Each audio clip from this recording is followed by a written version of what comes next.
Good morning and welcome to the Migration Conference 2018. We are now going to start the opening session, and I'm pleased to present the President of ISEG, Professor Manuel Mira Godinho, to welcome you.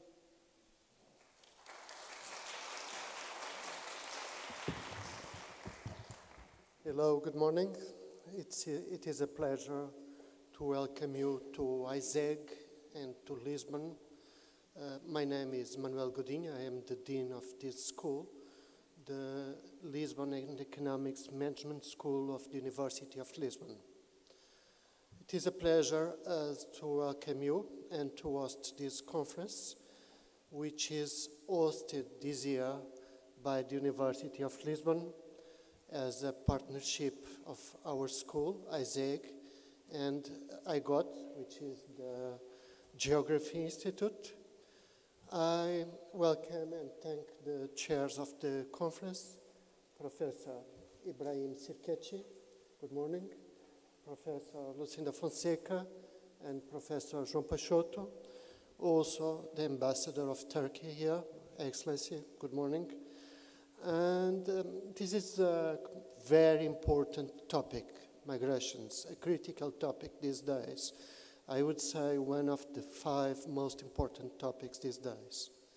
Our school has a long tradition of research, of empirical and applied topics, and of course, we are very glad to welcome this conference on this very important topic. And we are glad because, as I've been told, this is not just a conference on migrations, but this is the migration conference. This is becoming the most important conference worldwide on this topic. So I wish you a very good time here at ISEG and a very fruitful conference. Enjoy your stay here.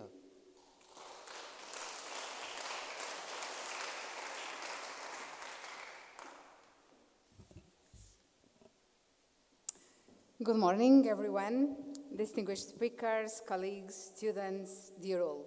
My name is Lucinda Fonseca, and I'm the Dean of the School of Geography and Spatial Planning of the University of Lisbon, and also a co-chair of this conference. I'm delighted to be here today to welcome all of you to Lisbon for the Migration Conference 2018. I'm very pleased to be here for many reasons, although one reason would be enough. The first reason is the importance of the topic.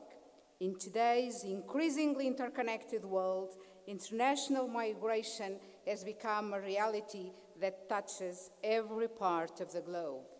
Migration is at the heart of a broader crisis that European societies are currently experiencing. Conflict, instability, and economic conditions in Europe's regions are only some factors out of many driving new waves of migration into Europe. This is triggering deep contestation within Europe at the EU level, as well as within European states, on how to manage and possibly influence migration flows and how to cope with the implications of migration, such as the implications for the labor market in terms of public perceptions and attitudes towards migration, and for institutions such as European welfare states. Migration is also a hot topic in the political debate in the US, and as all of you know, the growing perception of migration as a problem is reflected on the rise of right-wing populism in the democracies of the developed world. Therefore, migration research is crucial to develop a better understanding of the role and place of migration in the new and emergent global order. That is why migration is one of the most important research priorities of my institute, the School of Geography and Spatial Planning of the University of Lisbon. There is a research group on migration studies, migration spaces and societies, EGOT offers the only PhD program on migration studies in Portugal in partnership with 3 other schools of the University of Lisbon. EGOT is a founder member of IMISCO, the Research Network on Migration, Integration and Social Cohesion in Europe, and is also an international steering committee of the International Metropolis Project since 1991, which means 3 years after its foundation. We have hosted 2 Metropolis conferences in Portugal in 2006, in 2011. So now I believe you understand why I am so pleased to host this conference, the Migration Conference in the University of Lisbon. Well, I'm aware that welcome speeches should be brief. But before finishing, please allow me to thank Professor Ibrahim Sirkechi for bringing the Migration Conference to Lisbon and for the opportunity he gave us to be a partner in this organization. Thank you very much. I would also like to express my great satisfaction, both from an institutional and individual perspective, to share the responsibility of the local organization of this conference with ISEG and with Professor João Peixoto. Thanks are also due to all participants, invited speakers, conference committees, reviewers, and session chairpersons for their efforts and contribution. My final thanks are to the team of volunteers for their help in the logistics of this event, and to Monica Fraga, whose contribution has been crucial to the success of the conference. I believe that this event will provide an excellent occasion to engage in the critical discussion of new perspectives, approaches, methods, and tools in the field of migration studies, and will create opportunities to develop other joint initiatives, such as research projects, joint publications, and other scientific events. I wish to warmly thank you all again, dear participants, for having found the way to Lisbon and the time to attend this conference. I wish you a very fruitful discussion and also a pleasant stay in Lisbon. Thank you very much.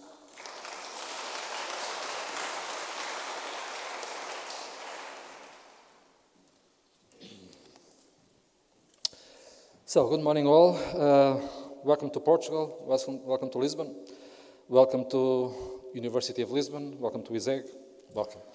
It was a pleasure to organize this event in Lisbon. So, first of all, I want also to thank you, Professor Ibrahim Sirkechi, for the kind invitation that in 2017 he made us to organize the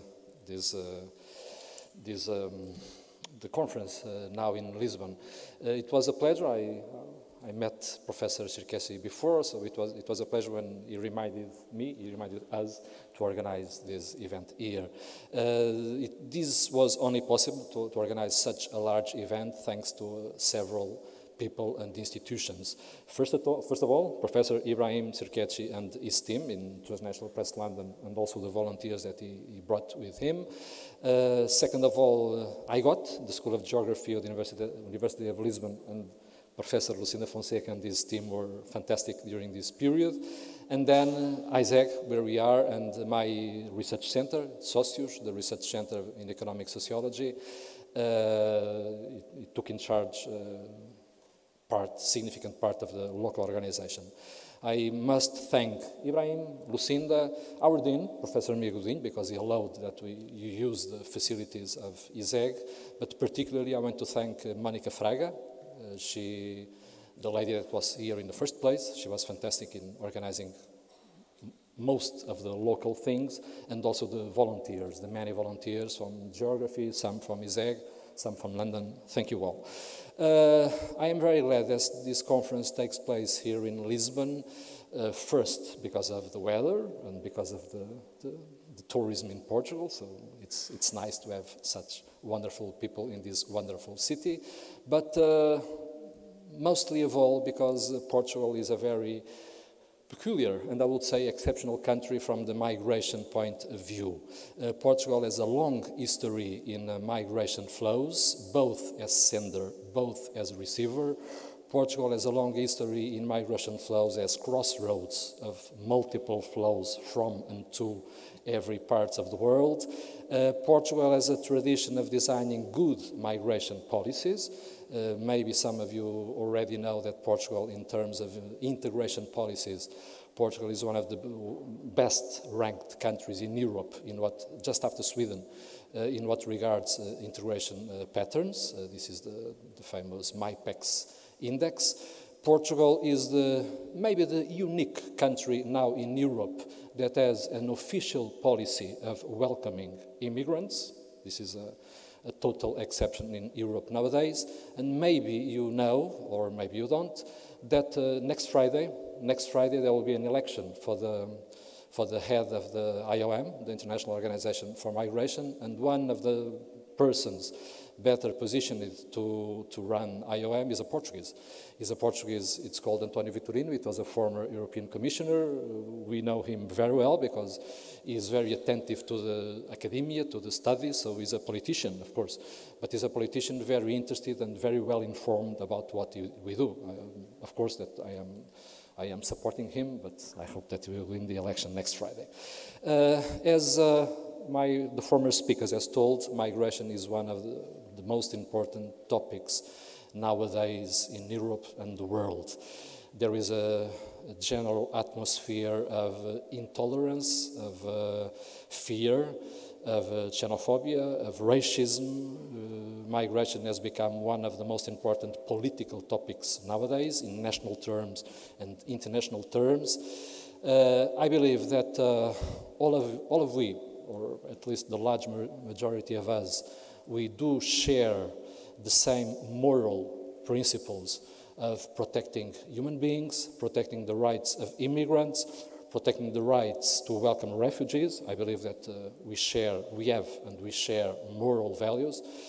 It is true that scientific research is not the same as political manifestos, so this is a conference, this is not a political event. Still, the way how we reflect on migration, how we think migration, in a calm, rational and steady way is very different from the way how migration is portrayed outside in the public opinions, in the media, by some governments. Migration is portrayed as a problem, as an invasion, as fears, as terrorism. So it's good that a scientific event has the capacity to reflect calmly and rationally in these issues. I believe that this kind of reflection helps to support the moral values that most of us share. So, I hope that the friendly atmosphere that exists in Portugal towards migrants and refugees will inspire you to deal with migration in calm and rational ways. I believe that very probably this reasoning will go in line and support the moral values that most of us share. So, in the name of University of Lisbon, I welcome you again. I wish you a nice day in Lisbon, insightful debates, and an unforgettable conference. Thank you.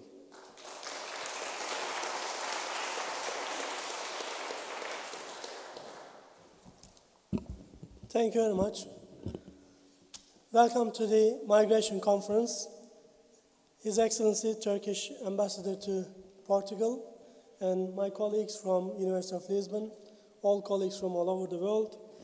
And I think we have done a great job so far, taking this conference from a small event 6 years ago in London to something of over 500 participants coming from all over the world in 6 years' time. So I should first, of course, thank to all our participants. They spent time, they put their energy, effort, expertise to put these papers together, and they will share their research and scholarship with us in the next 3 days. Of course, our reviewers, hundreds of them, are equally important. Without their contributions and support, this conference wouldn't have happened. Then, of course, we have the wonderful team of volunteers. I don't know how many of us are there, but probably about 50 who put great effort to get things running smoothly. And already we have seen, things are going well, and hopefully in the next 3 days, we will not have any further problems or issues, and we will have an excellent event taking place here. I should, of course, thank to our hosts, ISEG and IGOT and University of Lisboa. Of course, my old friend, Joe Peixoto, Professor Peixoto, and Professor Lucinda Fonseca, and Professor Godinho from ISEG and IGOT. And of course, their team, led by Monica Fraga, probably you already met them in the registration desk. They are really making this event a successful one. Perhaps I should also thank to my two mentors, colleagues, great mentors, who helped this conference grow and become something of importance. And I learned a lot from them. Jeffrey Cohen and Philip Martin, thank you. We try to give a platform to new research, dissemination of new research, new scholarship, as well as we try to give an opportunity to all those new researchers, newcomers to migration research, to develop further as researchers, and so we can contribute not only to science, not only to the academic side of the things, but also policy formulation.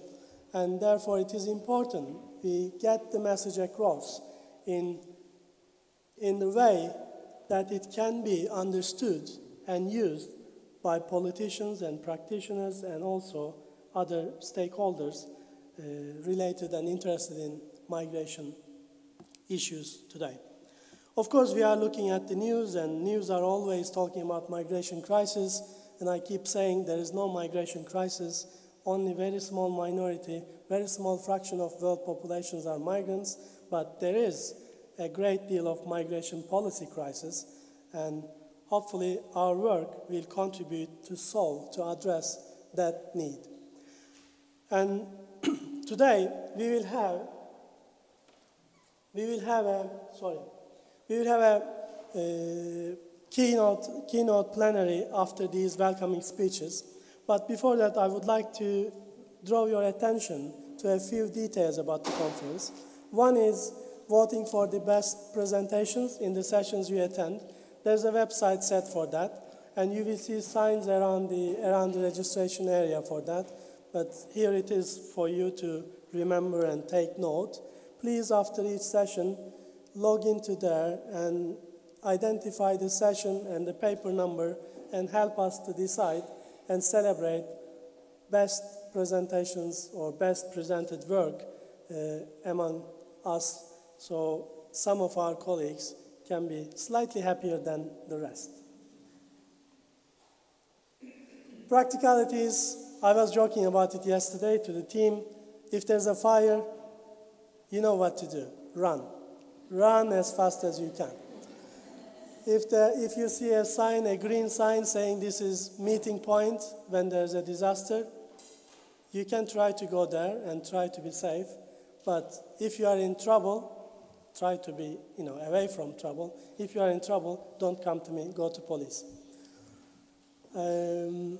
Session chairs and presenters, please try to be in the rooms you will present your research 5 minutes or a few minutes before the session starts. Not too early, not too late.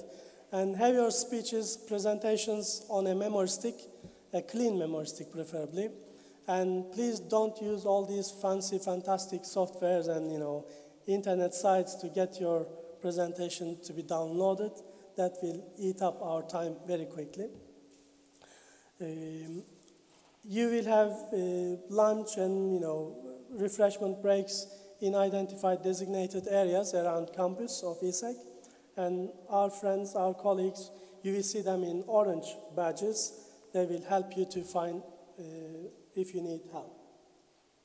And now I would like to invite our keynote speakers and the session chair, Professor Jeffrey Cohen, to the stage, and we can begin our plenary keynote speeches session. We will have Professor Joaquin Arango from Madrid Complutense University, a professor of sociology. Then we will have Ruba Salih, a reader in SOAS, University of London, to join us. Please, the stage is yours.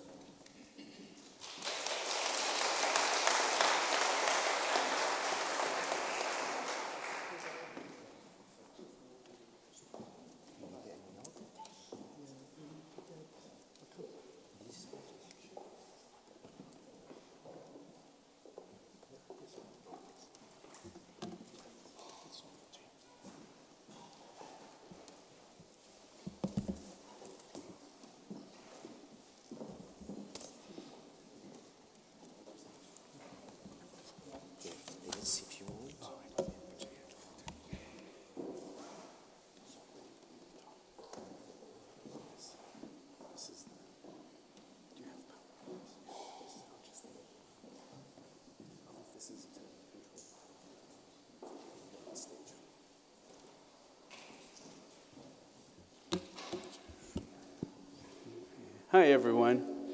Welcome to the conference. Let's just thank Ibrahim for all the amazing work putting together yet another.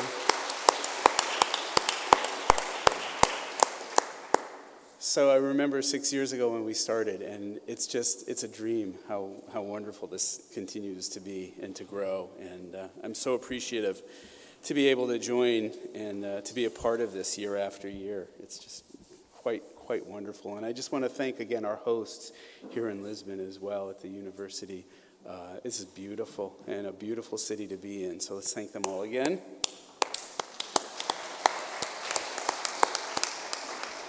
Okay. So I have the honor and pleasure of introducing our keynote speakers for our meeting and for the day. And I just want to say a couple of things before introducing them. I won't take up very much time at all. But for me, and I think for all of us here in the conference, what's incredible is the way in which we're able to, as Ibrahim just mentioned, pull together so many different sorts of voices, so many different approaches, following different pathways, building on different kinds of theories and so on to really commit to understanding migration, not simply as a theoretical model, not simply as something that involves people, but as a real challenge, as a challenge that includes securities and insecurities, and that challenges not just how we are going to deal with movement, but how are we going to deal with movers. And perhaps unlike any other conference, I believe you can go to, this possibility of understanding not just movement but movers, not just securities but insecurities, is what makes us special and what really sets us apart and what really makes this conference, I think, one of the most important conferences that we can have, is this ability to create a critical space where we can have this dialogue in a respectful and open way, where we can debate, where we can share, and we can really build not just to better theories, which come out of this constantly, but to, in fact, better policy, which is also critically important to us at this point. The last thing I'll say about this is, we're in this moment, as everyone has mentioned, of intense xenophobia globally, of rising nationalisms, of fear. And our conference is, in fact, one of those places where we say enough of that, enough of the fear, let's get beyond it. Xenophobia is not something that we're going to engage in. We're actually going to push forward to build a more important, organized kind of future where we can understand these processes. And I think our speakers today, our keynote speakers today, embrace that idea, those ideals. So I'm very, very honored to be able to introduce our speakers. We have two keynote speakers this morning. Drs. Ruba Saleh and Dr. Joaquin Arango. And in their work, they're capturing, I think, for us, the multiple dimensions that surround the study of migration. So Dr. Arango comes to us from Madrid, Spain. He's in the Department of Sociology at Complutense University. And his just amazingly illustrious career has advanced our understanding of migration, built the very theories that many of us are probably using here today and that we're using in our work. And more importantly, or just as importantly, talking about the real-world costs of mobility for the people involved. What are the advantages, the disadvantages, so on and so forth. It's incredible to have him here and to have him talk. So he'll be our first keynote. And then Dr. Saleh is a reader in gender studies and a member of the Department of Anthropology at SOAS at the University of London. And her research builds even farther. It's award-winning work on Palestinians, and she captures really the realities of the challenges that they face, the positions that they're in, the kinds of, again, securities and insecurities that define where they sit in terms of the challenges of citizenship and status in the contemporary world.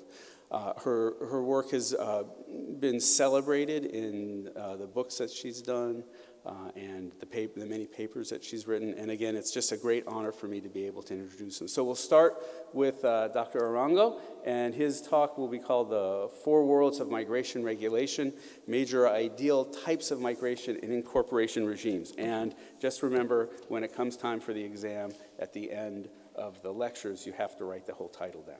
Okay, in your response. Anyway, Dr. Arango, thank you. Thank you.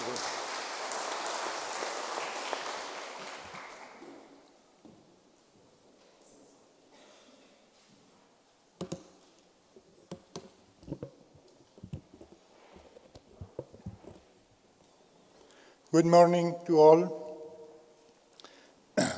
Let me start with a word of thanks to Professor Ibrahim Sarkesi and to my old friends Lucinda Fonseca and João Peixoto for their kind invitation to participate in this prestigious conference. The title of this presentation is tributary of the famous book by Gösta Sping-Andersen, 1990, The Three Worlds of Welfare Capitalism. His typology of welfare states has shown to have weaknesses, but it provides a shorthand or proxy to understand different types, models, or worlds of welfare. And I thought that something in the same vein could be perhaps applied to international migration and especially to migration regulation. The aim of the presentation is threefold: to suggest an understanding of the notion of migration and incorporation regimes, to identify the major types of migration regimes to be found in our days, and assessing whether any sort of change or evolution might be taking place in our days.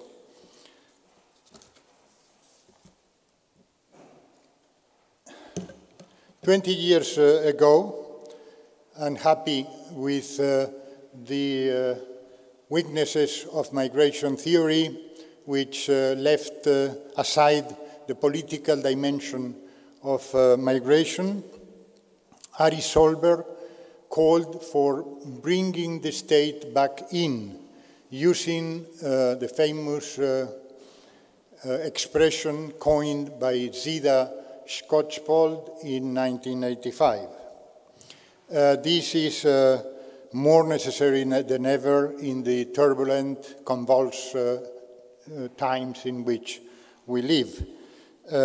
30 years ago, another distinguished social scientist, Kingsley Davis, told us that migration is a creature of policy.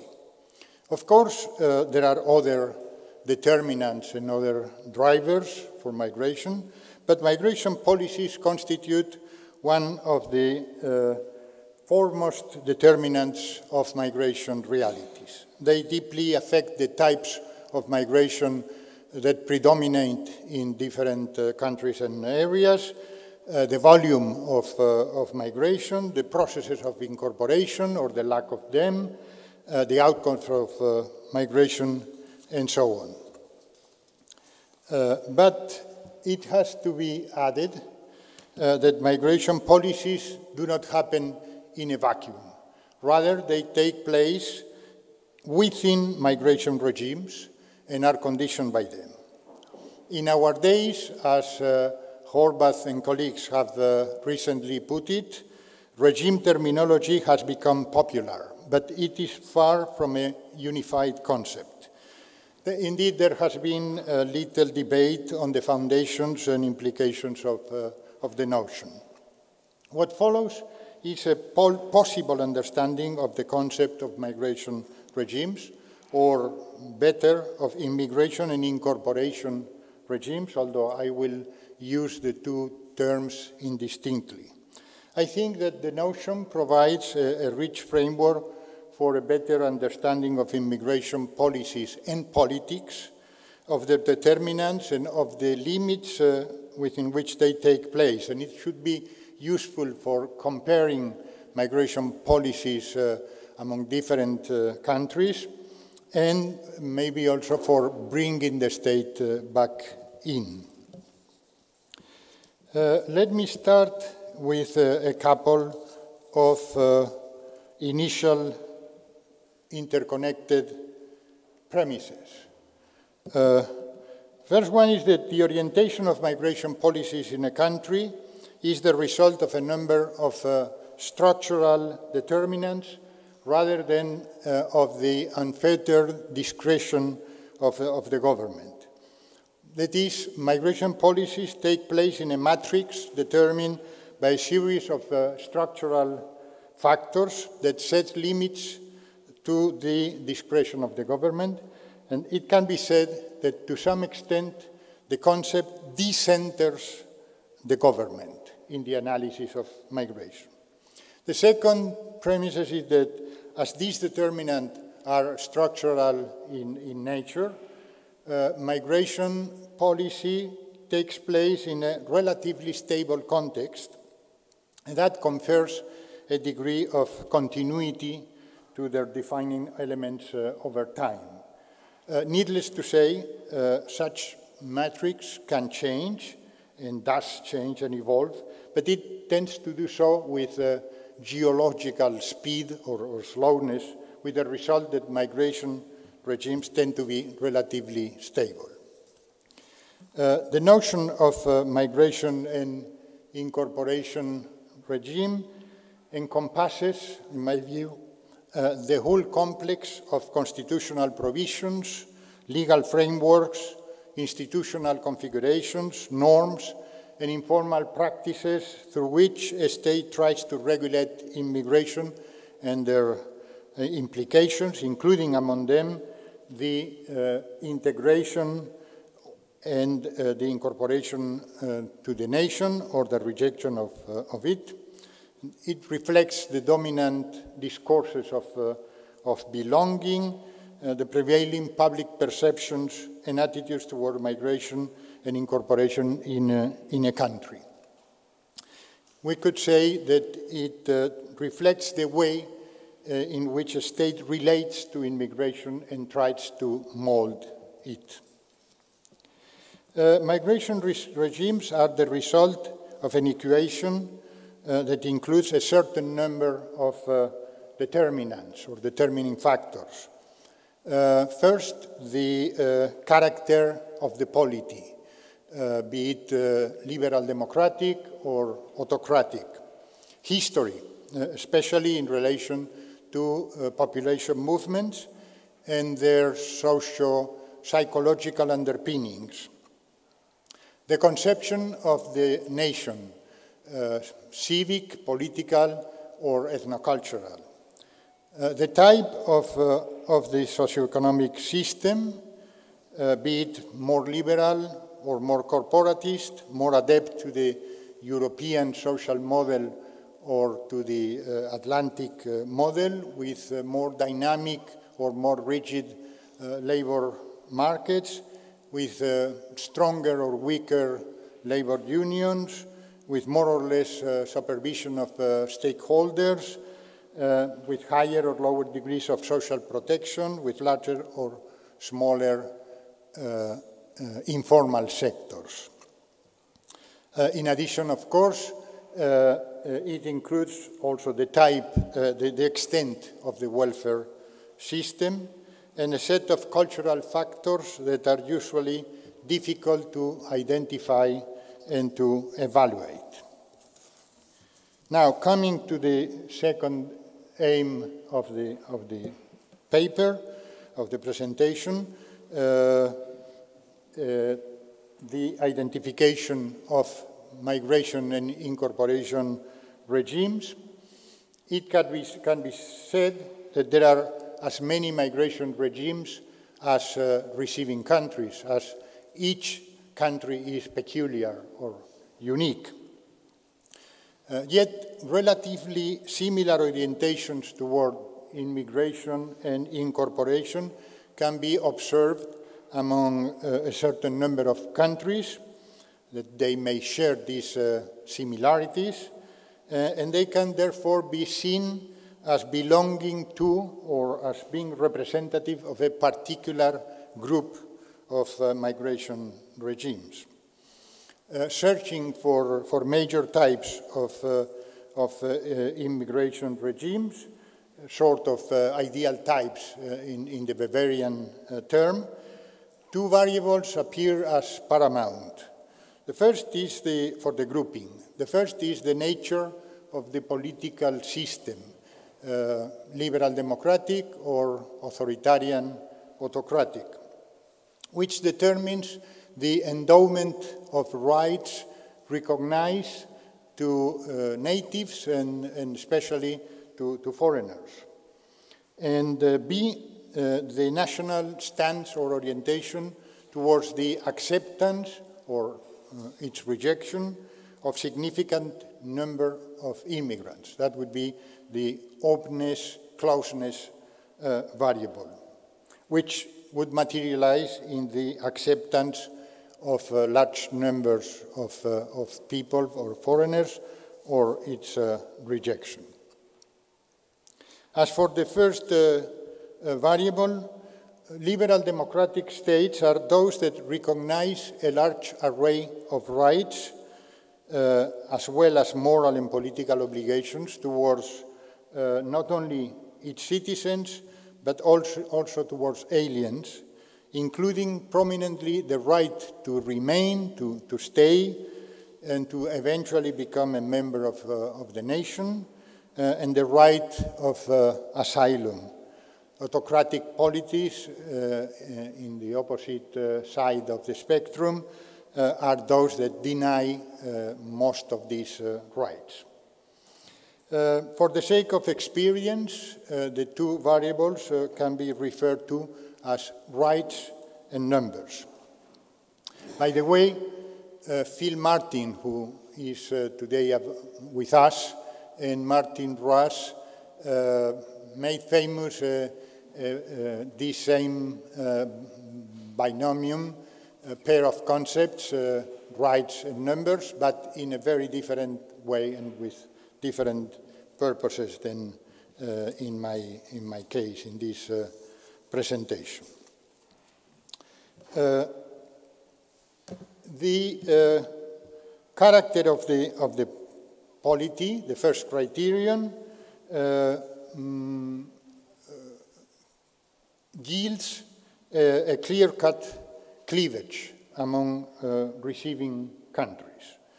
On the one hand, liberal democratic states, and on the other, authoritarian ones. And on the basis of this criterion, two initial significant large groups of countries can be identified.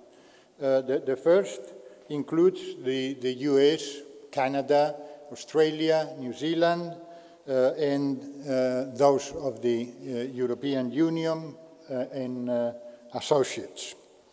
It has been referred to in the literature as the comfort zone, even if life in them is at times far from comfortable.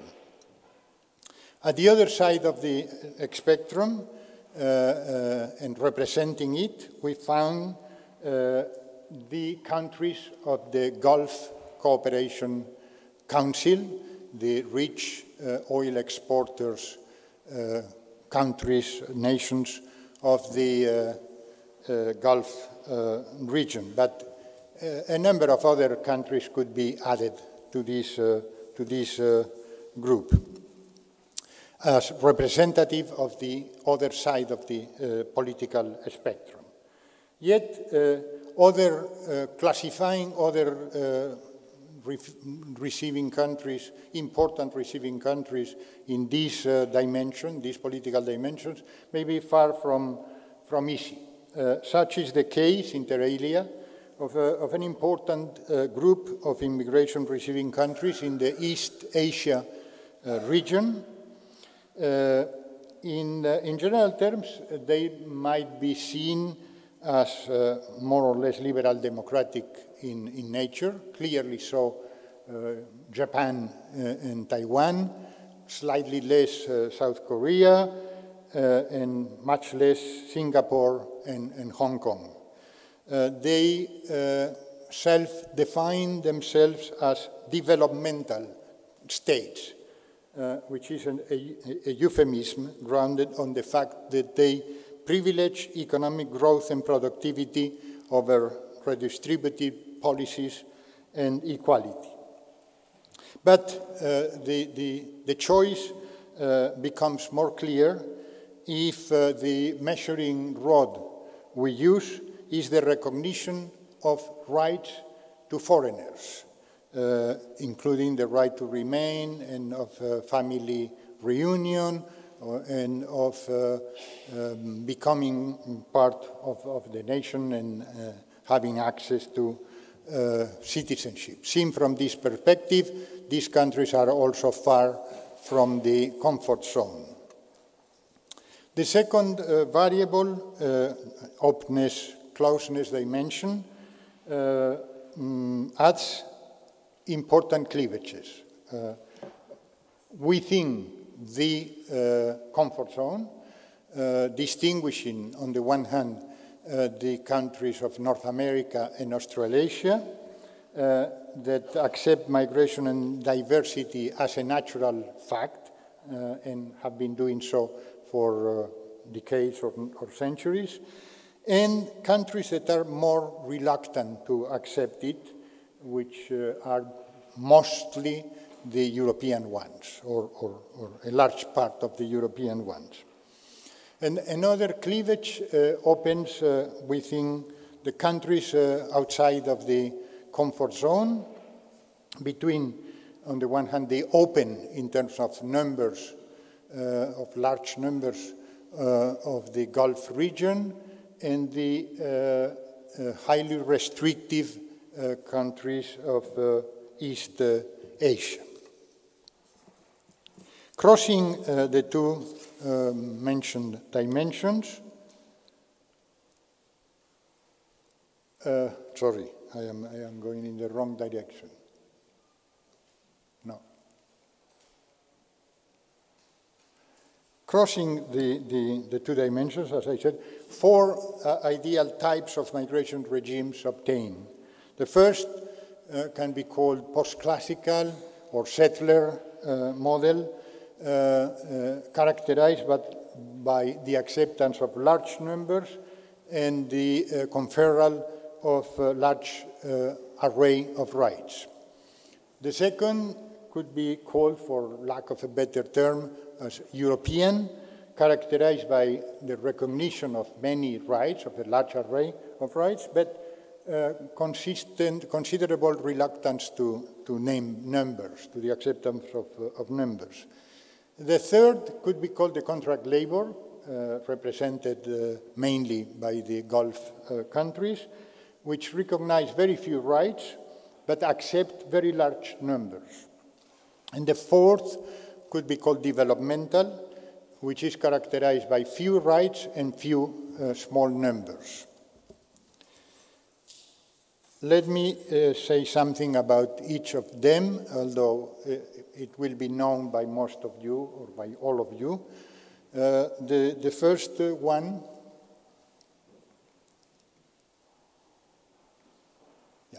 the first one is the one composed by the settler countries in North America and Australasia that are surviving heirs of the classical model that prevailed during the second half of the 19th century and the initial decades of the 20th century. These are countries that, in which immigration has deep historical roots. Immigration is a constitutive facet of the social landscape, a foundational fact. It can be represented by the national motto of the US, E pluribus unum, or by the title of the only book that managed to publish John Fitzgerald Kennedy during his term, and which bear the title A Nation of Immigrants. In Europe or in the East Asian region would be difficult to find such similar definitions. This group is characterized, in my view, by regular and relatively large yearly admission, albeit controlled and selective, more or less. By yearly numerical targets. The US aims at receiving around 1.2 million new legal immigrants each year. Canada, a volume equivalent to 1% of their population, which is 300,000 or a quarter of a million, and similar proportions in Australia and New Zealand. Permanent residence is the permanent immigration, is the rule, settlement. Naturalization is promoted and relatively easy. Admission is not mainly linked to vacancies in the labor market, although as we shall see, it is changing. These countries exhibit high levels of resettlement of refugees, and all these features have been compatible with backlashes, and the ideal type is compatible with differences among the component countries. The second type, the most difficult of the four, is the European type, defined by the combination of a large array of rights and reluctance to numbers. In fact, European countries have been labeled by famous authors such as Wayne Cornelius, Phil Martin, and others as reluctant countries of immigration. And a number of authors have used this term. They recognize a large array of rights, but the admission of immigrants requires strong reasons, either entitlements coming from asylum rights or family reunification, or vacancies in the labor market which are subject to the national or communitarian preference and subject to the labor market test. It has to be proven that there is no national and no communitarian citizen able to fill such a vacancy to get the red light from the Ministry of Labor. Entitlements and the due process of law limit the discretionary power of government. All this combines to make immigration unwanted in the eyes of large segments of the European populations. And they make also the European system probably the hardest to manage of the four. The third is the contract labor type, paradigmatically represented by the Gulf Cooperation Council countries, which are strongly autocratic, authoritarian monarchies.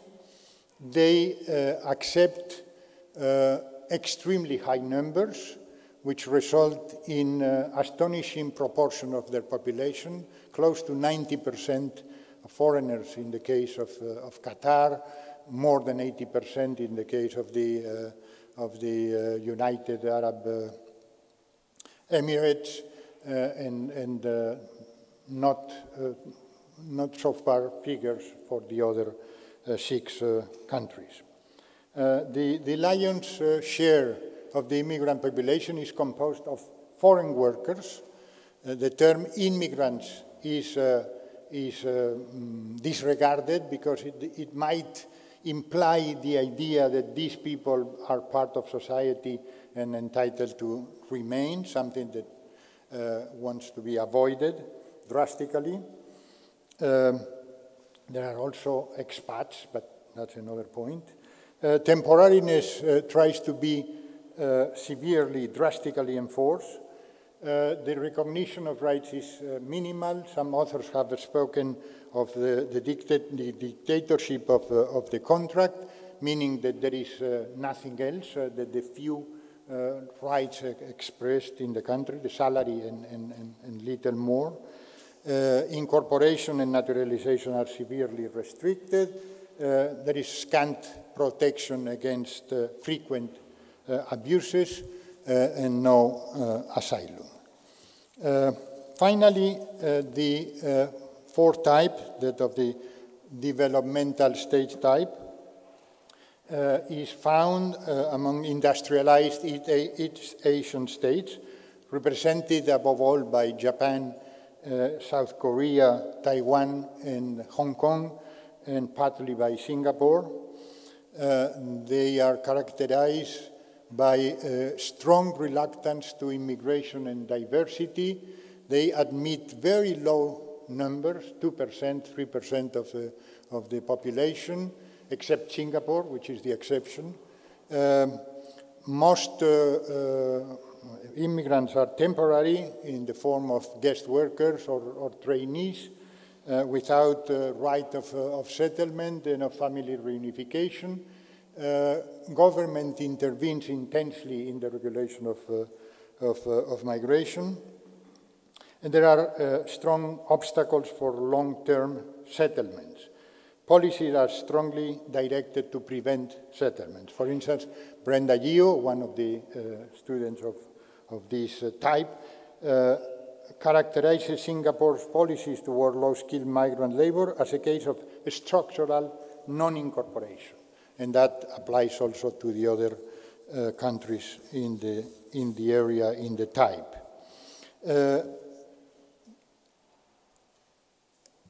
There is a strong emphasis on cultural and national homogeneity, reluctance of diversity. They see themselves as monoethnic and monocultural societies. The degree of diversity is minimal. Most migrants come from the region or are ethnic returnees, like the Nikkei in Japan. Access to citizenship is is difficult and infrequent. Practically no asylum. Singapore and Taiwan, for instance, are not Geneva signatories. And the major exception to the non-settlement pattern comes from migration of native men with foreign spouses, which constitute a widespread practice in some of these countries. I will rush to conclude, but there is something to be said about the third aim of the paper. Migration regimes oscillate between stability and change. As said before, they tend to be relatively stable, or their determinants are structural. And indeed, the countries representing the four ideal types have shown considerable stability in their main features in 50, 60 years, in the last 50, 60 years. But change does happen, as history proves. We could bring a number of examples of regime change. And we can ask whether there are hints of regime change in our days. And I think that there are. Stemming from two related trends. The first one would be referred to as the increasing commodification of migration, which is revealed by increasing number of temporary schemes to the detriment of permanent long-term permits of residence. There is an international trend towards a proliferation of temporary migrant programs, especially for the less skilled workers.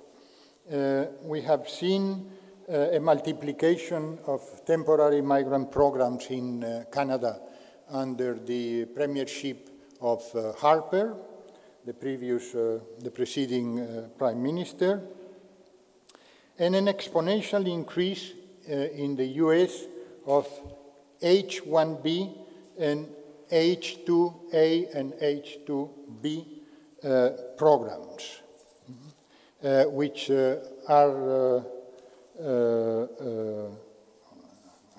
destined to temporary migrants, these types of visas. From a small proportion when they started in 1990, these visas that I mentioned for skilled workers and professionals, the first one, and for manual labor workers, the second, have reached in the year 2015 1.2 million visas, overcoming clearly other forms, the traditional forms of entry represented by family reunification. Other indicators of this trend is the attempts at curtailing legal immigration. In the US, Donald Trump has expressed his wish to reduce legal migration to 1/2 of what has usually been. And a number of European countries are doing the same or trying to do the same. 10 years ago, Nicolas Sarkozy, the president of the French Republic, promoted an immigration policy which he defined as immigration choisie versus immigration subie, selected immigration versus suffered immigration. Selected immigration is that made up of professionals and highly skilled workers. Immigration suffered is made by family members, refugees, less skilled workers, and irregular migrants. He tried to impose it 10 years ago upon the European Union and failed, but it seems that this orientation is winning in our days in many countries. As for the second trend, the one that, 5 minutes, okay, sure, thank you, it expresses the increasing oblivion of human rights and of the moral dimension of migration, and is represented by increasing clashes with values and principles. A myriad of examples could be brought to bear, but I will mention only 3 or 4, such as the closing of ports to vessels in distress in the Mediterranean, and the many nails that are put in the coffin of the European asylum system, the zero-tolerance policies promoted by the Trump administration in the US, including the separation of children from their parents, the confinement of would-be asylum seekers by Australia in the foreign islands of Nauru or Manus Island, and a number of breaches of human rights and of the withdrawal from the human rights paradigm. Alejandro Portes has referred to these trends in the US with the expression, the end of compassion. And even if it has been quoted thousands of times, I think that we could remember in these days the famous verses of Emma Lazarus, the Jewish poet, which appear in the basement of the Statue of Liberty in the port of New York, when she wrote, "Give me your tired, your poor, your huddled masses, yearning to breathe free." We think that we are far from that ideal. Final remarks. The notion of migration regimes may help in the filling of a theoretical vacuum. The identification and characterization of ideal types of migration and incorporation regime may have some heuristic value and help to understand policies, their determinants, and the societal context in which they happen. But a number of questions remain open and call for further research. For instance, we can ask whether there are other major types of migration regimes outside of the 4 selected. The European type appears as especially problematic and might call for additional disaggregation that could lead to 3 to 5 subtypes, like the Nordic, the continental, the Atlantic, the southern, the eastern, but doing so might test the boundary that separates the aggregation in ideal types and mere typologies. Thank you very much. Muito obrigado. Thanks for your patience.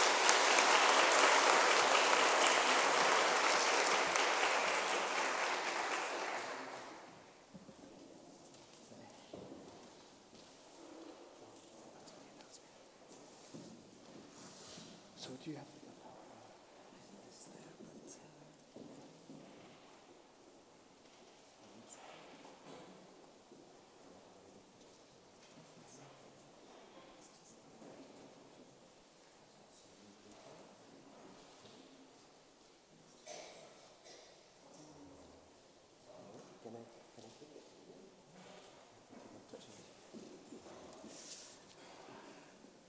Okay, thank you all.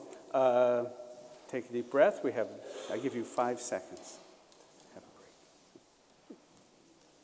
Okay, so our next speaker is Dr. Ruba Sala, and her paper is Permanent Temporariness and the Political Life of Camps.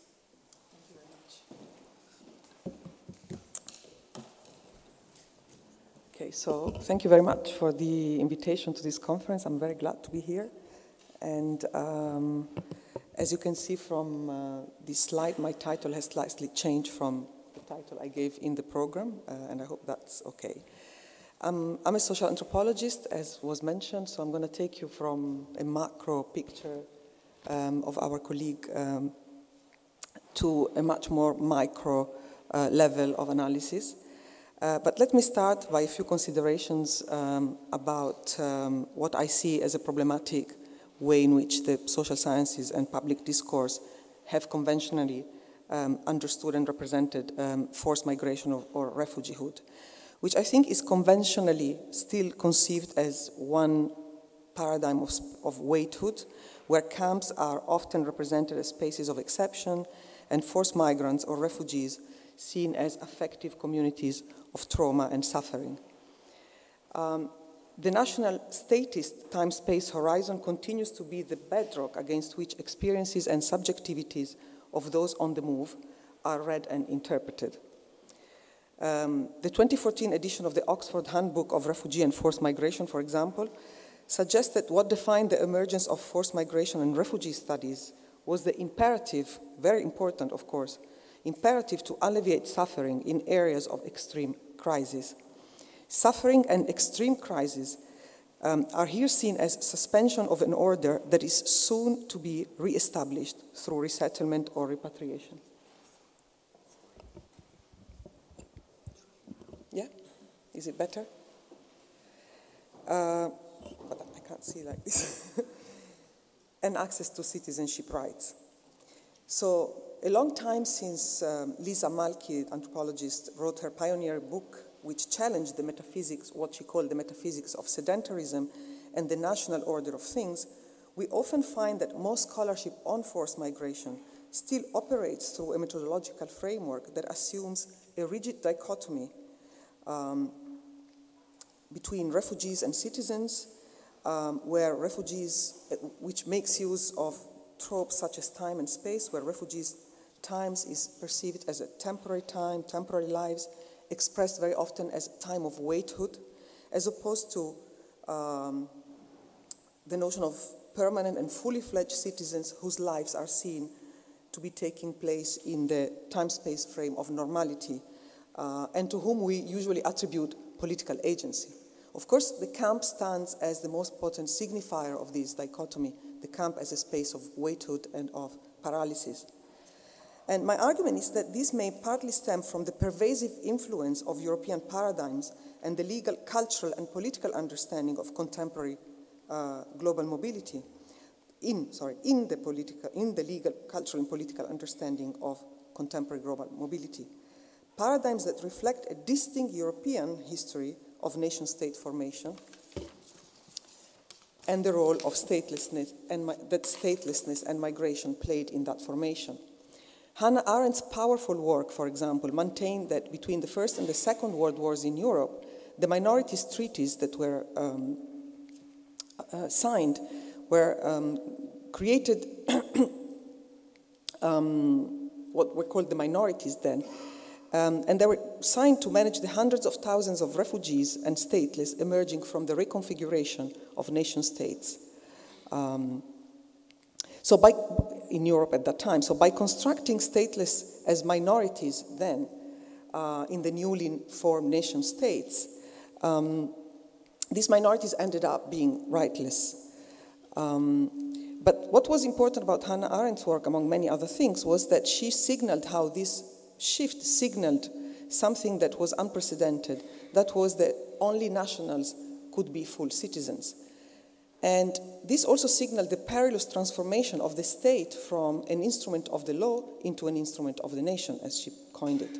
And the most extreme version of which was Hitler's motto that good is what is good for the German people, and which now seems to be naturalized as common sense if we look at the policies on mobility and migration that the US, Italy, the UK, and many other places are adopting. So the loss of rights and the condition of statelessness for refugees is for Arendt the loss of the essential condition of humanity in the Aristotelian sense, where humanity is essentially deriving from belonging to a political community, which confers the ability to speak and think and be heard. Italian philosopher Giorgio Agamben crucially took Arendt's work further by maintaining that the contemporary refugee is the transfiguration of the homo sacer in Roman times, the sacred, non-political life that could be killed to preserve the life of others. Nazism notably proceeded by first denationalizing and then killing those constructed as abjects, Jews, Roma, homosexuals, communists. Arguably, the 34,000 human lives lost in the Mediterranean Sea while attempting to reach European shores are testimonies of a violent resurgence of the make, live, and let die biopolitical device of the contemporary sovereign, where refugees and migrants' lives are first voided of their political quality, transformed into mere biological material bodies, sacrificed, let die, as the homo sacer of Roman times, without anyone being accountable for their death. Then those who merely manage to remain alive become the undesirable, managed in camps which forms and types have proliferated in recent times. According to anthropologist Michel Agier, indeed, camps today are not just used to keep vulnerable refugees alive, but rather to park and guard all kinds of undesirable populations. The camp, however, in this political imaginary is a barren place-time, where refugees are suspended between past and future, trapped in a time of waithood, merely awaiting for their reinsertion into what Lisa Malki called a national order of things. So what happens in this time-space is read through the trope of emergency, of suspension of normality, a horizon where temporariness acquires the ontological quality of non-time and non-space. So I argue that while very important to read some aspects of contemporary migration and displacement, this reading of the contemporary camps as biopolitical spaces of humanitarian management are somehow inadequate. There's this construction between normality and emergency, between order and its suspension, does not reflect the lived experience of forced mobility in most of the global south, where 85% of refugees are located today. But also I would even argue that it doesn't really reflect the way in which rights have come to signify somehow also a mechanism of exclusion rather than inclusion in contemporary Europe and the West at large. And it ignores somehow the disciplinary power of rights in this framework. So, as I said, in most of the global south, dispossession and destitution are intertwined with displacement and prompted by a mixture of neoliberal and war economies that affect very often refugees and non-refugees alike in a continuum. In much of the global south, and particularly in the Middle East, which is the area I've been working for the past years, it is often difficult to recognize a refugee camp from Islam, for example.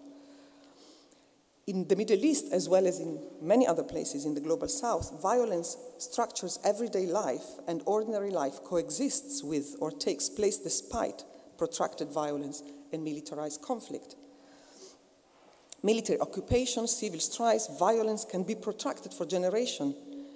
Conflict and violence are not temporary suspensions of a normal order, but are omnipresent. So in this context, it becomes very often very difficult to define the difference between what is normal and what is normalizing and institutionalizing dispossession and violence, what is temporary and what is permanent. These areas become very blurred. So intensity, dispersion, multiplication in time and space have transformed the horizon of temporariness from a time-space of suspension to the time of life. And I wanted to share with you some pictures of the intensity of the phenomena. This is just a very random map of the amount of refugee camps, detention centers, gatherings, formal, informal, that compose the landscape of the current Middle East. For Palestinian refugees, which is the topic I'm going to move on now, giving you an ethnographic snapshot of what I mean, this is the kind of intensity of the phenomenon. The dots represent the refugee camps spread across the area.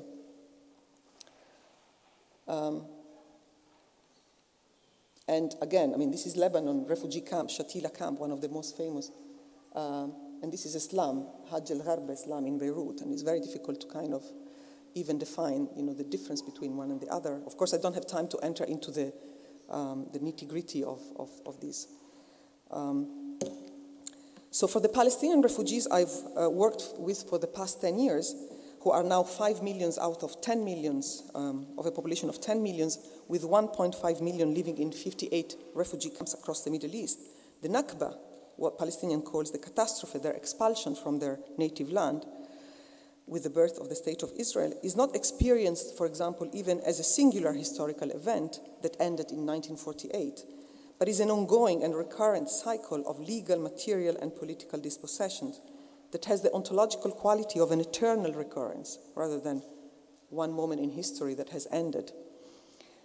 Moving from the Palestinians to others, and particularly after the Syrian refugee crisis, data provided by UNHCR suggests that 1 out of 4 in Lebanon is a refugee, and 1 out of 3 in Jordan is a refugee. And figures for repatriation are very thin on the ground, with a mere 100,000 people repatriated in 2017 against a total 24 million refugees worldwide.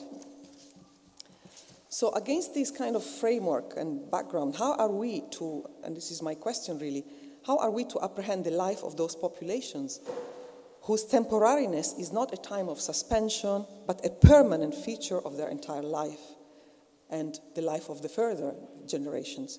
How do we apprehend notions of normality or normalization and the function of the camp in this timescape of permanent temporariness? So in my work on and with Palestinian refugees, I explore the condition of permanent temporariness as a politically productive condition, and of the refugee camp as the most potent signifier of this condition. And I look at the camp and refugees not as time-space of marginality and waithood, but through the lens where temporariness is productive of political agency, and where I suggest refugees operate, to borrow from an anthropologist who worked on resistance, as a diagnostic of power. The first slide here is, in fact, a slide of one of the representing the entrance of one of the refugee camps I worked with, the Dheisheh camp in the West Bank, occupied Palestine. And the entrance has this graffiti saying, "We are now entering free Dheisheh," and I will try to explain now, taking you, if time allows, into the kind of more ethnographic dimension of my work. So in the West Bank, the establishment of the Palestinian Authority as a watchdog of the Israeli occupation since the early 90s, the fragmentation of Palestinian land in areas A, B, and C after the Oslo agreements, the birth of what some colleagues have defined as of the territory as an ensemble of archipelagos and enclaves that obfuscate and blur the boundaries between normality and normalization, the expansion of the settlements penetrating into the Palestinian land, and the intensified proximity between Palestinians and Israeli settlers, all these phenomena brought about paradoxical processes of violence and intimacy between occupiers and occupied. Palestinian sociologist Salim Tamari argues that after the '67 war, normalization was reflected for Israel in, what I quote, an airy normalization of relations between occupiers and occupied, which assured the free movement of Palestinian labor and Jewish goods between Israel and the occupied Palestinian territories. Palestine became, again quoting Salim Tamari, hummus and falafel land for weekend Israeli visitors seeking cheap thrills and clean air.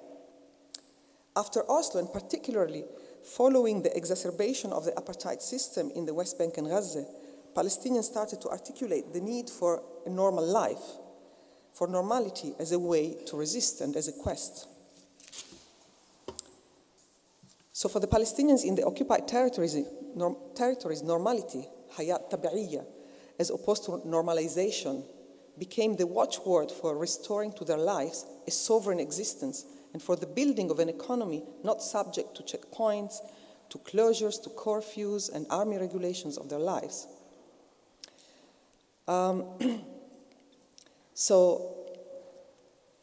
However, in this context, actually, the role of the refugee camps was very interesting because after the Palestinian Authority came to power, so-called power in these territories, one of the first issues was what to do of the refugee camps where several thousands, hundreds of thousands of Palestinians still lived.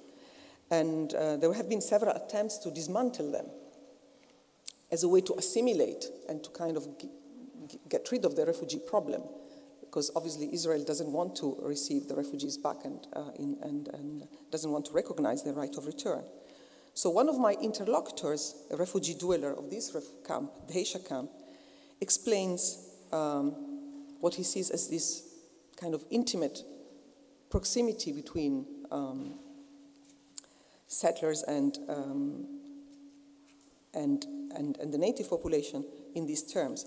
We have examples now on the ground where in some towns the Israeli settlers go to the Palestinian shops and buy things. They are very friendly with each other. They fix their cars in Palestinian garage. The Israeli soldiers also come with their jeeps to Beit Jala and they move freely. They feel safe. They are protected very often by the Palestinian soldiers. But these interlocutors I worked with in this camp, in the Heisha camp, insist that this would never happen in the camp. Israelis would not be able to appropriate the space, normalize their relations in the same way in the camp, because people are still, and I quote one of my interlocutors here, suffering from the bad conditions. The camp has problems with waters, with the streets, with the rubbish, and even we have nothing from the UN aside from this blue flag. But if you stay here in the camp, you keep the community together, you keep the goals clear. We have an occupation and we have to fight it, and they are our enemies. The camp, my interlocutors state, should look like a camp. If the authority decided to dismantle the Mukhayyam, the camp, or decided to make the camp beautiful and clean with roads and nice buildings, people would refuse. So the camp in the West Bank, in this particular instance, retains a specific, even aesthetic, which stands as a reminder of the condition of the occupation and therefore of the camp's temporariness. Its ugliness is not simply there to mark a condition of waithood, of barren life, and of suspension, but operates as a transfiguration and of an alertness to the brutality of the occupation itself.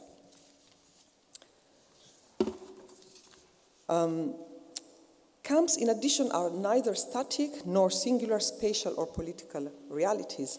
They are vital spaces and times, actually, which are also very plastic.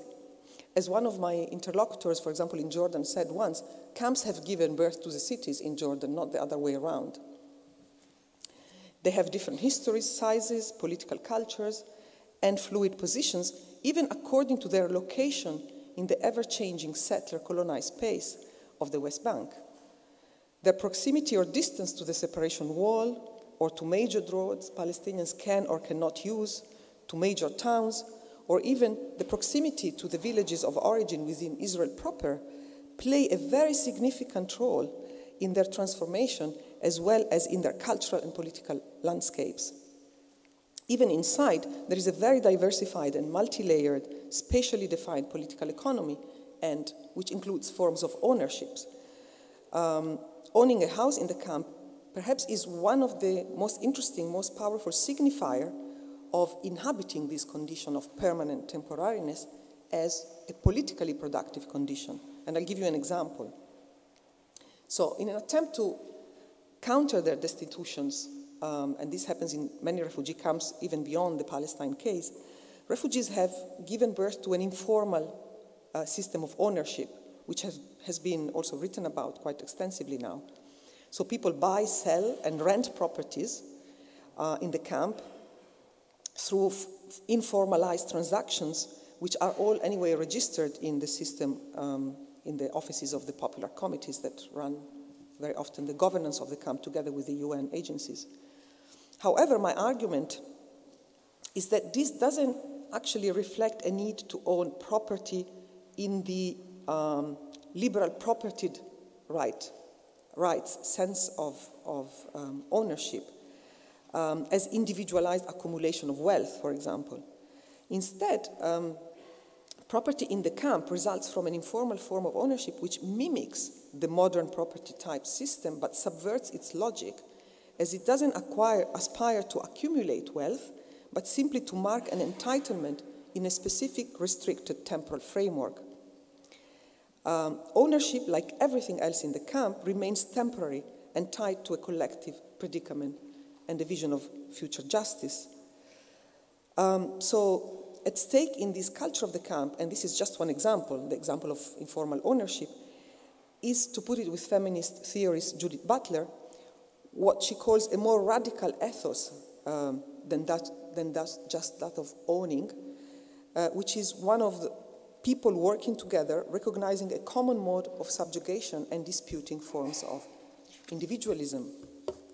I can give you several examples of this kind of culture of solidarity, of collective, affective culture that exists in many of the camps I worked in, and that is a very interesting antidote to the understanding of the camp, as, again, as a space of waithood, as a space of emergency, as a space of simply just destitution. So, to conclude, actually, and here I would just try to very quickly pull the meaning of all these kind of specific examples for the conversation we are having about mobility and migration and forced migration. I would have even maybe called this talk Decolonizing Migration and Forced Migration Studies.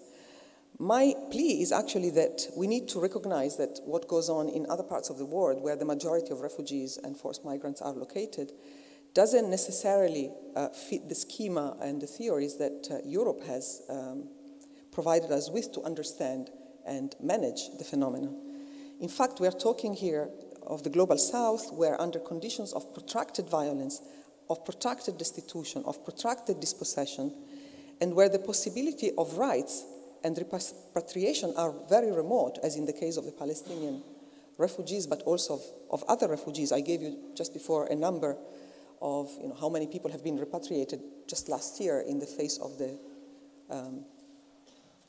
24 million of refugees. So in this context, like in most of the global south, camps are permanent temporary realities.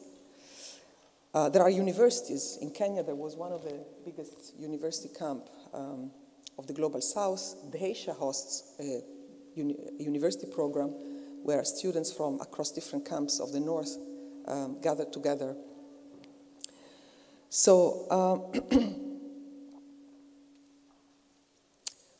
the literature, however, continues to fetishize camps as static, bounded places where their existence revolves mainly around either memories of past life or their resuscitation, villages of origins, names, and this particularly happens in the literature on Palestinian camps, or, as I said, as spaces void of political agency.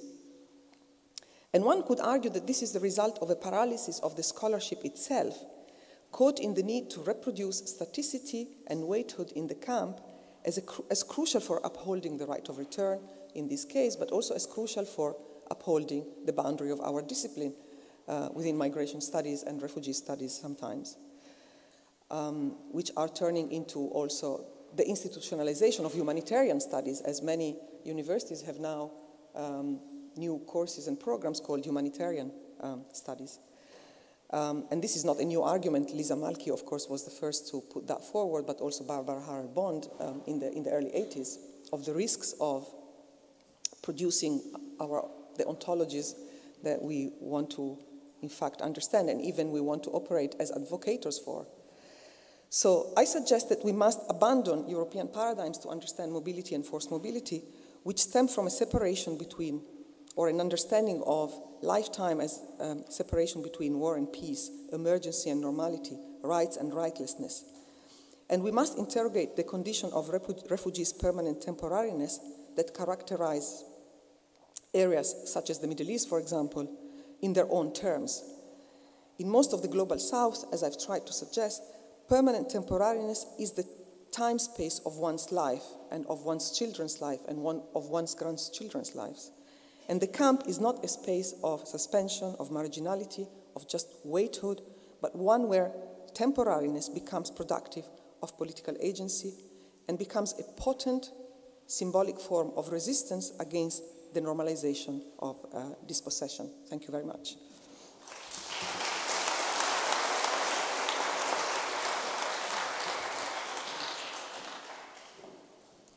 Okay, let's thank our speakers again.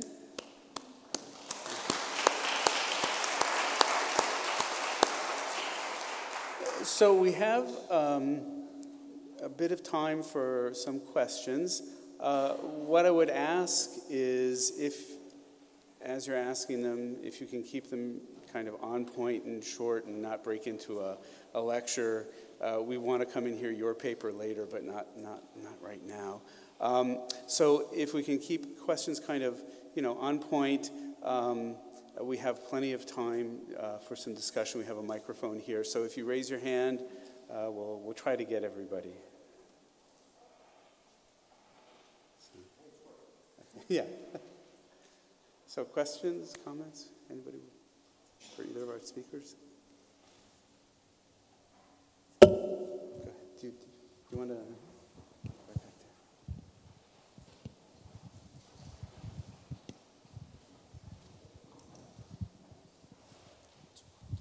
Thank you very much. So I'm going to break the ice.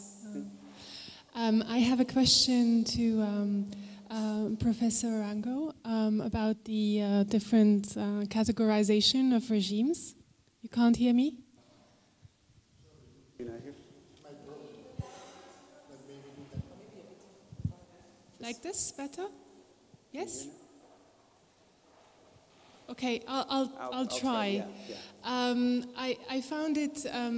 I found it interesting that you mentioned Esping Anderson at the beginning of your lecture.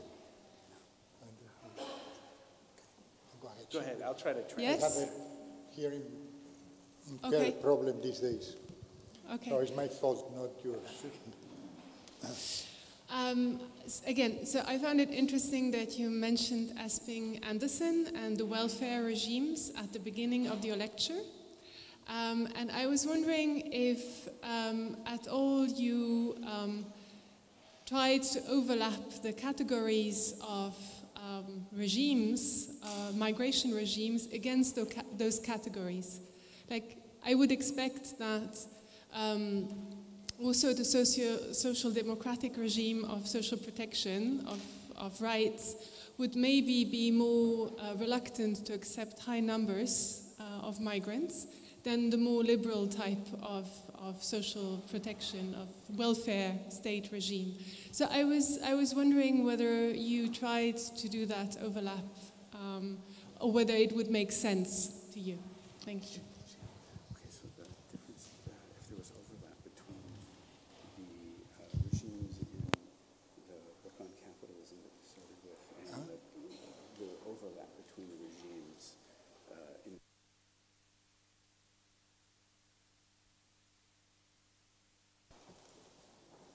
overlap.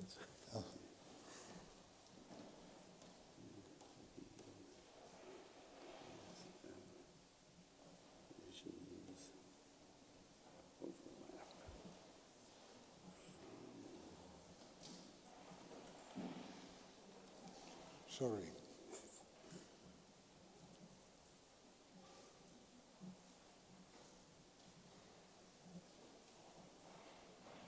Now you have to read my writing. Maybe they can Yeah. put another question. Okay. Can we have another question? He's going to think about it. So. I tried to write it down.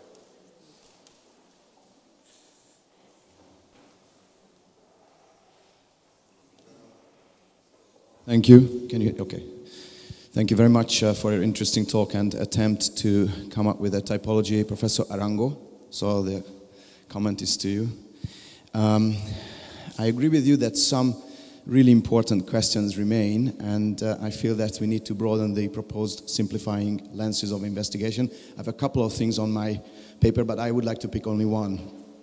Concerning your 4 types, when you mentioned the characteristics of the European, I can still sense that those are basically more Western European characteristics, and they don't really illustrate the situation across the former Soviet bloc countries, ranging from the Baltic states to countries of the Western Balkans. And of course, we could see the very last slide of yours about the potential subtypes. I don't think we can escape those subtypes. So when you talk about Europeanness, and when you talk about the European, ideal type, there are so many ranging differences between the Western, Southern, as well as the more Eastern, Central European, experiences, just because of history, just because of the experience, these different regions have had, not being, for instance, former colonial powers. So I think we don't escape the subtypes, and I think we should broaden, basically, your investigation with those as well. Thank you.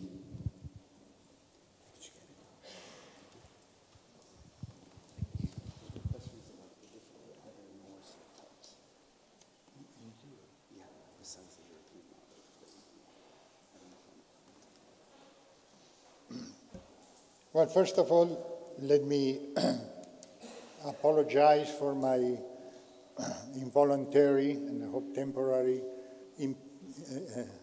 state of hearing impaired. So I am afraid this will make it difficult to answer your questions as they deserve.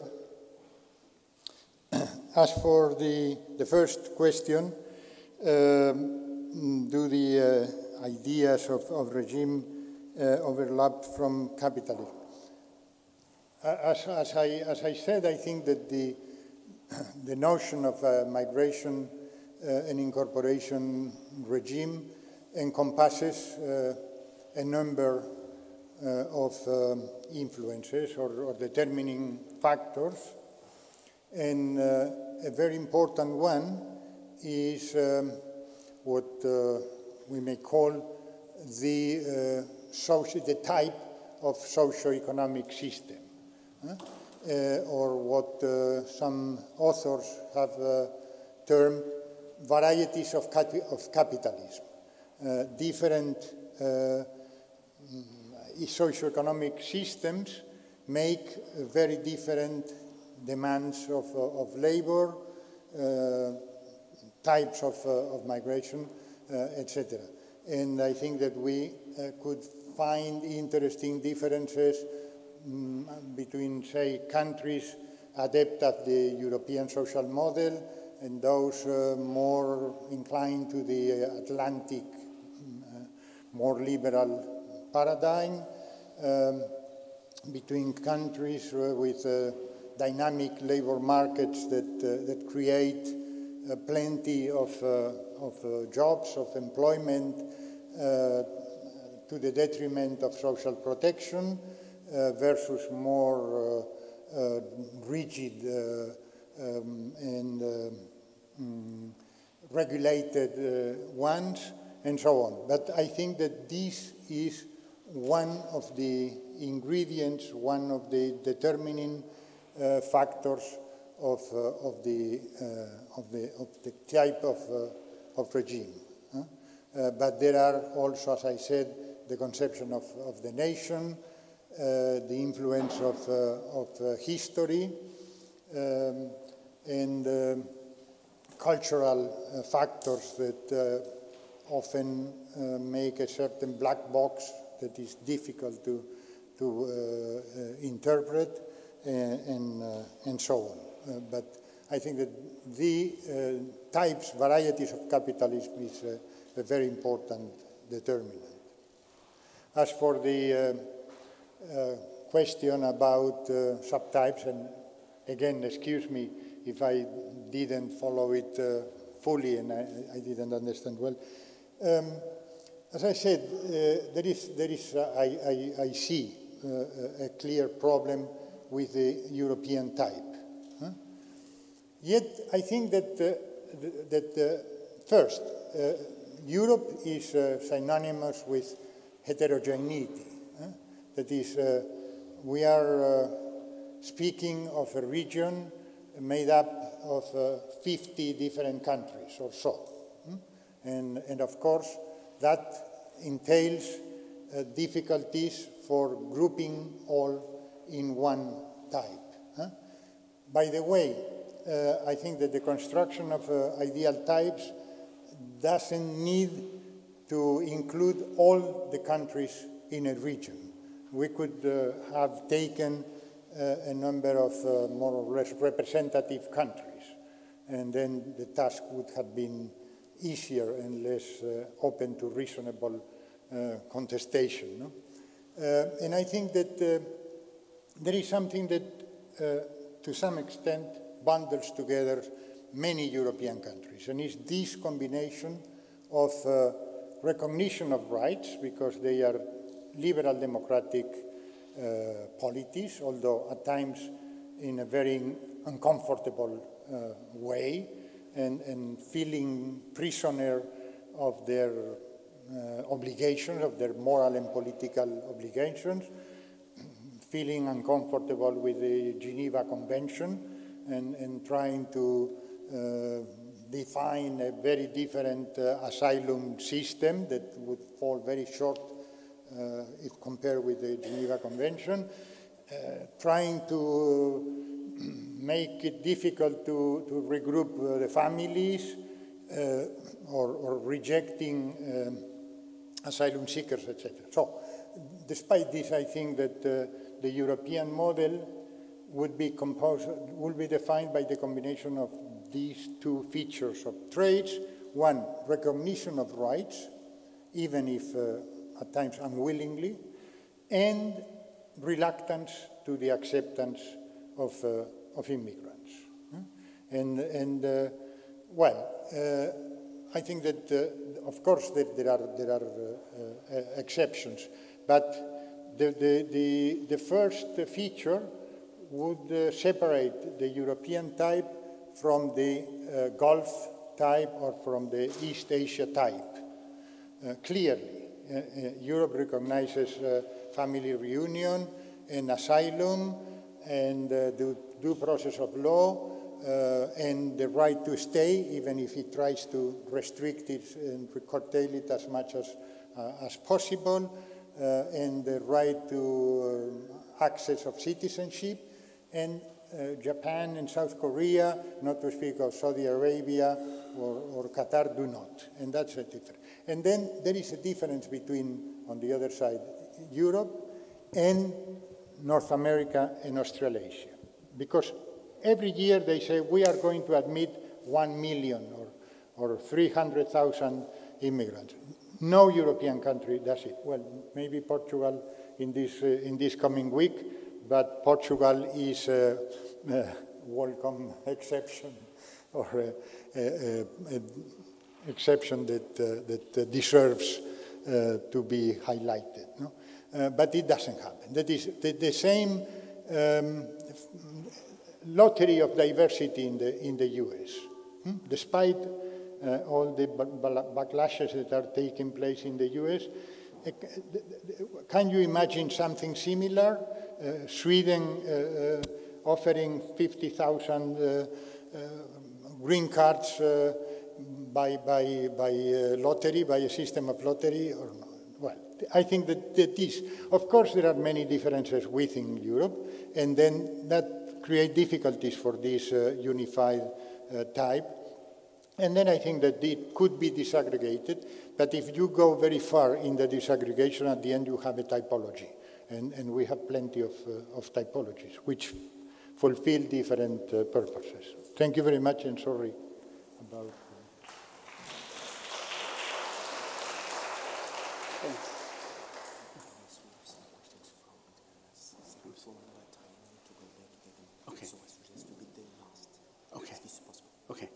Okay, so we'll have the questions. There's some questions from upstairs, but we're going to put them all together just in a moment. Are there any more questions from here on the...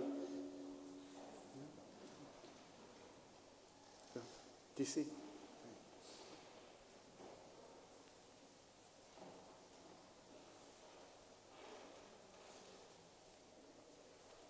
My question is going to be to Ruba.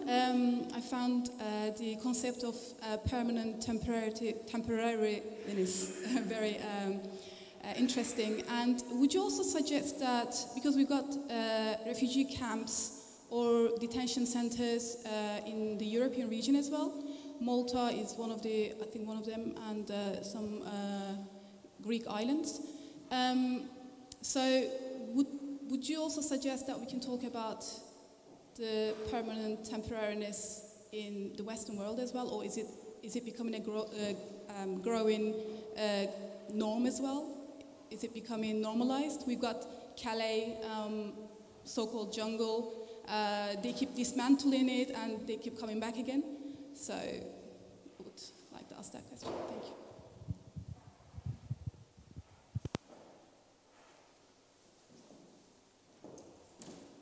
Yeah, thank you. I think that's a very, very good question. And if I had time, I would have gone also into the European side of things. I think, if not maybe permanent temporariness as such, definitely the notion that this, first of all, the kind of ways in which the borders are within and structure the landscape through these, again, sort of archipelagos of exclusion, of camps, of detention centers that are proliferating everywhere, definitely is something that we need to think about more carefully. But even more importantly, I think this kind of dichotomy between those who have and those who have not, or the right, sort of the notion of citizenship as a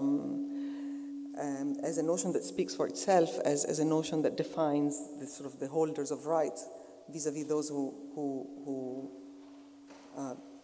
are excluded, I think is very problematic in the sense that we are witnessing an erosion of rights across Europe and the US, I would say. And I think there are much more fluid intertwining or relations or kind of movement between, I would say, migrants and non-migrants, poor, working class, white, even when they vote for Trump, I would say. So, something that I'm trying to kind of think through in my work is that the notion of dispossession is a notion that probably encompasses these various experiences of marginality, of exclusion, of destitution, which have in itself a huge component of displacement, of being put at the margin, of being excluded from an ever-compressing space of entitlements, let's say. I don't know whether this answers your question, but I think that definitely, I'm not sure whether I would use the notion of permanent temporariness in Europe, but I would definitely start to think through notions like dispossession that allow us to capture the continuities between migrants and non-migrants, between, that puts poverty and destitution at the center of the interrogation, and that starts to look at rights in the way in which they more and more perform a disciplinary rather than anything else, a disciplinary technique. Yeah, I think I'll stop. Thank you. Do you want to go upstairs? Okay, just give us a second. We're going to get to, I think there's some questions upstairs. They're coming right up.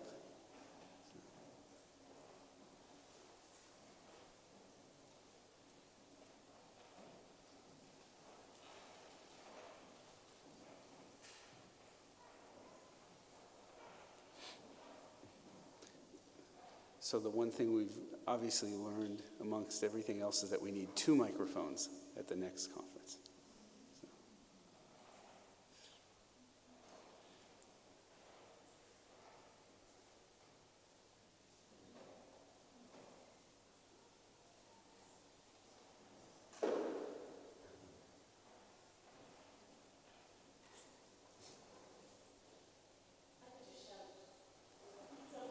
Do you want to just go ahead? Okay.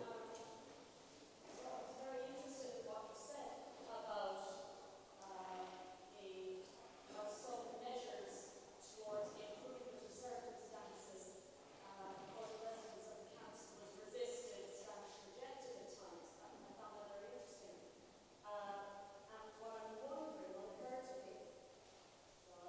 was whether those changes and improvements were largely superficial and aesthetic, or whether they would have meaningfully improved the lives of the residents. Because I've been looking recently at the ways in which efficiencies can help to improve the lived realities of refugees in camps in terms of movement, in terms of planning and making facilities more streamlined and more readily available through the geography of the camps. So that was my question to you. Those improvements that you say were resisted, were they superficial, or would you have considered them to have been more substantial and kind of rejected on principle, if you know what I mean? Thank you. Thank you for your question. It's very interesting. I think the answer to this would be that it's when changes are perceived as going in the direction of making the temporariness permanent, full stop. These are resisted. For example, I attended many meetings where the discussion was whether refugees should be able to access the normal hospital in Jerusalem, for example, as opposed to UNRWA, the United Nations Humanitarian Assistance Health that is in place. And many people were resisting this because they perceived this as an attempt to assimilate them and to completely give away the right to return, and the fact that, you know, even more than the right of return in itself, the idea that there is an injustice that hasn't been somehow dealt with. And so any attempt to make the situation completely and only permanent without recognition of the history of suffering and of the history of denial of the right is resisted. At the same time, I think there is something more interesting or more theoretical than one could, you know, what this situation teach us, or what can we get out of the experience of Palestinians, which is one of the most protracted experiences of displacement in recent times, in modern history. And I think one of the interesting lessons, if you wish, is that in current times it's more and more difficult to understand what normalizes this possession for, I think, for the majority of people that are going through crisis in their livelihood, etc., and what is improving their lives. So, for example, we have dealt for a long time with the notion of resilience, even in refugee studies or forced migration studies. The idea is that you have to build resilience, and this is the notion that has been adopted also by UN, UNHCR, UN bodies and agencies that deal with humanitarian assistance, that you have to make them resilient. Making them resilient means giving them the tools to basically stay in their situation in a better way.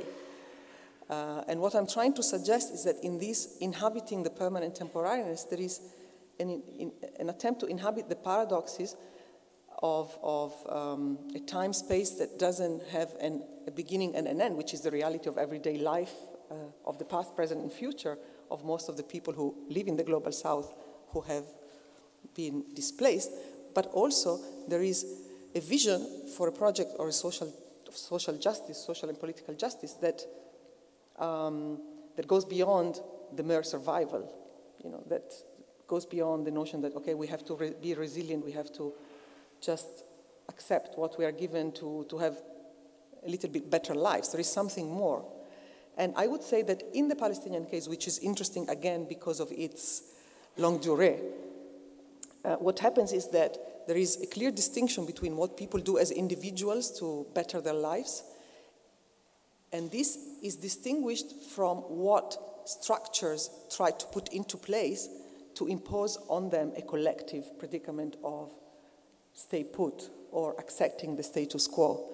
So, you know, people would leave and come and emigrate. Refugees are also economic migrants in many countries in the Gulf, in Europe, in Australia, in America. They have citizenship rights in some countries. They have passports.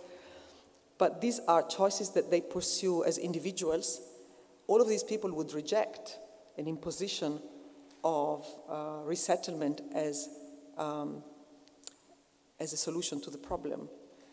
And within this, which is epitomized at the micro level in the resistance to bettering one's life, like in accepting, if you want, some kind of aesthetic, which can be major or minor, of course, you know. It can be having better schools, but it can also be, in Jordan, for example, there have been a lot of attempts to normalize the camp to make it into an urban neighborhood. And the camp actually sociologically operates as urban neighborhood. Many of the camps in Amman are very big urban neighborhoods which host a huge portion of the population of the urban context and operate as such, with markets, with migration, immigration within the camps. So they're very fluid, very open, but at the same time there have been huge resistance in institutionalizing this by getting rid of the name of camp, for example, or by getting rid of, or by giving people in the West Bank, in this case, the right to vote in the municipal elections, because they consider themselves still hosted in a host country. So I think in these interesting kind of ethnographic, if you wish, exploration of this particular case, I think we can read something that speaks about how people are in need to go beyond resilience and build a project of social justice, and political justice and economic justice, which is a collective one. Thank you.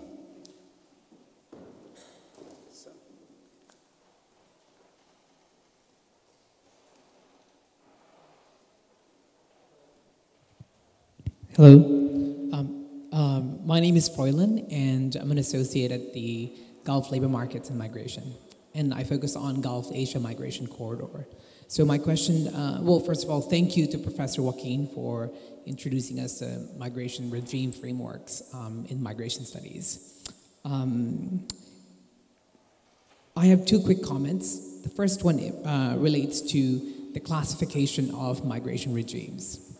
If we strictly looked at policies in the Gulf and Asia and exclude for a moment the quality and strength of their policy implementation processes, I noticed that there's no significant variations between the Gulf and Asian migration regimes, the contract labor and the developmental regime that you've mentioned, Professor Joaquin. The fine differences between Gulf and Asian migration regimes revolves around two areas. One is on the numbers, as you've mentioned, and the second one is on the mobility features of these Gulf and Asian migration policies. With respect to numbers, I agree with you that the Gulf countries have continued to recruit large number of workers, but that figure actually fluctuates. Microphone down a little. It's very hard to hear you up here. I'm sorry. Hello? The sound, yeah. I'm sorry. Okay, can you hear me now, Professor? That's a little better. Is that better? Is that a little better? Huh? Is it better? Go ahead. No, go ahead, go ahead. Is this better? No. This is better? No? Okay. There's a lot of reverberation. Yeah, it's very hard to hear down here. If I could just make maybe one suggestion, because we're about out of time. If you'd like to come down and maybe we can just talk at the end of the I guess like in 1 minute, let me just succinctly make my point here.